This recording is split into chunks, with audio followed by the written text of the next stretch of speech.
Acik dapat maklumat operasi Wak Zahid dalam bahasa Cina. Wak ni maksud ayah.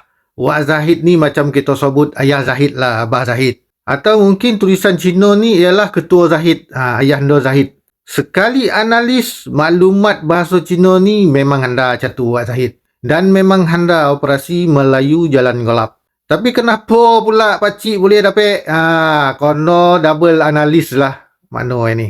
Adakah cubaan Black Ops? Bimbang ya, pakcik ni termasuk dalam bidak-bidak pakatan setan. So, kepada pegawai Wak Zahid atau Ayah Zahid Hamidi, boleh hubungi pakcik di abatasa.hub@gmail.com. Kita minam-minam. Pakcik nak tanya, betul ke semua ni plan Wak Zahid? Tak betul, cik.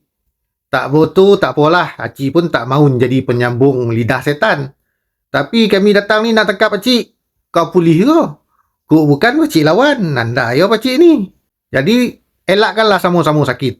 Ataupun, betul cik.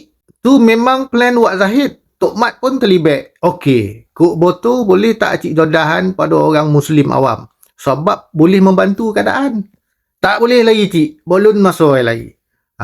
Okey lah. Kalau tak boleh, tak apalah. Minam ni kau bayar ya. Cik tak ada duit minam topik mahal ni.